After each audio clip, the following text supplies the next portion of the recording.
है। ध्यान रखिएगा इंपरेटिव सेंटेंस में जो सब्जेक्ट यू होता है, यू हमेशा इसमें क्या होता है, साइलेंट होता है, यानी कि आपको यू सब्जेक्ट बन करके नहीं मिलेगा इसमें, पर उसके बावजूद भी आपको बदलना होगा। ठीक है, यू सब्जेक्ट नहीं होगा उसके बावजूद भी आपको चेंज करना होगा। और इसमें जो आपको सेट टू को चेंज करना होता है वो किसके अनुसार बदलना होता है, भाव के अनुसार। क्या करेंगे इसमें लिखते चलिए आप लोग, सेट टू को किसके अनुसार बदलेंगे, भाव के अनुसार।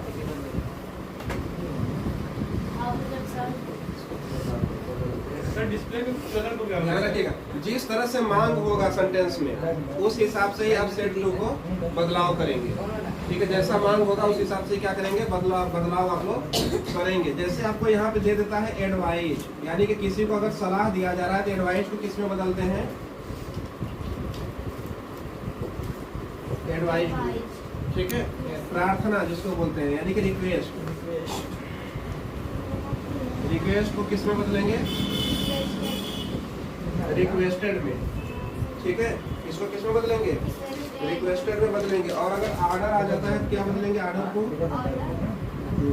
आर्डर अगर आ जाता है तो उसको चेंज करते हैं आर्डर्ड में, या फिर दूसरा एक और बदल देते हैं जिसको हम लोग बोलते हैं कमांडेड में।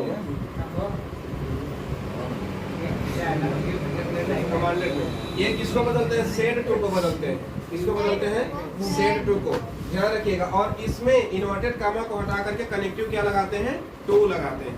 किसको लगाएंगे, तो जहाँ पे आप लोग इंट्रोगेटिव में इफ या वेदर लगा रहे थे, एसेटिव सेंटेंस में दैट लगा रहे थे, बट इंपेरेटिव सेंटेंस में आप ना तो दैट लगाएंगे नहीं इफ या वेदर लगाएंगे, बल्कि क्या लगाएंगे, टू का प्रयोग होगा। लिखते चलिए इसमें इन्वर्टेड कामा, ठीक है, को हटाकर कनेक्टिव क्या लगाते हैं, कनेक्टिव टू लगाते हैं। क्या लगाते हैं, टू लगाते हैं। ठीक है, अब एक एग्जांपल के थ्रू आप लोग समझा रहा हूँ। नीरज समझ में आ रहा है? Yes sir. देखिए जैसे मैंने यहाँ कहा कि he said to me, ठीक, उसने मुझसे कहा go in your class and learn your lesson। ठीक है, देखिए ही सेड टू मी, उसने मुझसे कहा go in your class and learn your lesson. He जो है वो मी को सलाह दे रहा है। क्या कर रहा है, सलाह दे रहा है। अब इसको आर्डर भी मान सकते हैं, सलाह भी मान सकते हैं। भाव के अनुसार पहले लिखाया हूँ कि भाव के अनुसार ही परिवर्तन करते हैं। ठीक है, अगर इसमें क्या दिख रहा है, आपको सलाह दे रहा है कि गो इन योर क्लास, अपने कक्षा में जाओ, एंड लर्न योर लेसन, अपना पाठ याद करो। और अगर ही को टीचर मान लेंगे, ही को क्या मान लेंगे, टीचर, तो टीचर अपने स्टूडेंट को हमेशा आर्डर देता है। ध्यान रखिएगा। तब यहाँ क्या हो जाएगा, टीचर क्या कहेगा, teacher said to me, teacher ने मुझसे कहा गो इन योर क्लास, अपने कक्षा में जाओ, एंड लर्न योर लेसन, अपना पाठ याद करो। यानी टीचर वहाँ पे क्या दे रहा है, आदेश दे रहा है। अगर यहाँ पे आदेश मानेंगे तो सेड टू को किस में बदलेंगे, आर्डर में। और अगर सलाह मानेंगे तो सेड टू को किस में बदलेंगे, एडवाइस में बदलेंगे। भाव के अनुसार ही बदलना है, दोनों में बदल सकते हैं, गलत नहीं होगा। ठीक है, समझ में आ गया आपको जो लगाना हो। तो यहाँ पे हम लोग क्या लगा देंगे, ही ऑर्डर्ड। अगर टीचर मानते हैं तो यहाँ क्या लगा देंगे, ऑर्डर्ड मी टू गो।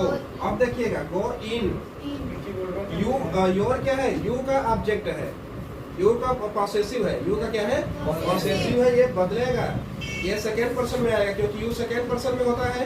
ये बदलता किसके अनुसार है, रिपोर्टिंग वर्ब के ऑब्जेक्ट के अनुसार बदलता है, ऑब्जेक्ट के अनुसार बदलता है ना। तो यहाँ पर ऑब्जेक्ट में कौन है, मी है, तो मी का यहाँ पे क्या आएगा, माई, क्योंकि आई का यहाँ पे पॉसेसिव आएगा, तो आई का पॉसेसिव माई होता है।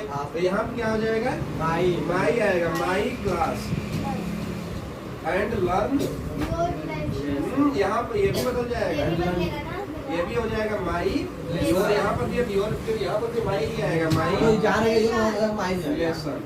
आगे समझ में अर्थ भी बदल गया। देखिए यहाँ पे क्या हुआ, He ordered me, उसने मुझे आज्ञा दिया कि टू की गो इन माई क्लास, मैं अपने कक्षा में जाऊँ, एंड लर्न माई लेसन, में अपना पाठ याद करूँ। ठीक है, उसने मुझे आज्ञा दिया कि मैं अपने कक्षा में जाऊँ, अपना पाठ याद करूँ। ये भाव हो गया इसमें। ठीक है, ध्यान रखिएगा, थोड़ा सा हार्ड होता है और भाव के अनुसार ही सेंटेंसेस इसमें चेंज किए जाते हैं। अब इसमें किसी को कहीं डाउट हो तो पूछ लीजिए, तुरंत आपको फिर से ही बता दूं एक बार। नीरज कहीं डाउट है? नीरज, इसलिए हो सकता है डाउट इसलिए कि नीरज अभी, नीरज और प्रियंक क्या है, न्यू है, और दोनों लोग क्या है, नरेशन अभी पढ़े नहीं है। ठीक है, आपको भी असर्टिव और इंट्रोगेटिव सेंटेंस पढ़ना पड़ेगा, कैसे चेंजेस होता है, क्या रूल्स होते हैं उसके, किसको सब्जेक्ट बोलते हैं, किसको ऑब्जेक्ट बोलते हैं, किसे रिपोर्टिंग वर्ब कहते हैं, किसको रिपोर्टेड स्पीच कहते हैं। ठीक है, जानकारी लेना होगा तभी आप कर पाएंगे। ये सबको समझ में आ गया कि नहीं? डिम्पी कर लोगी? आलोक एनी डाउट? कर लोगे? ओके, शंकर कर लोगे? आस्था, खुशबू? ओके, अब इसी तरह से आपको हमेशा सेंटेंसेस अगर ऐसे आता है तो बनाना होगा। समझ में आ गया सबको? चलिए नोट कर लीजिए।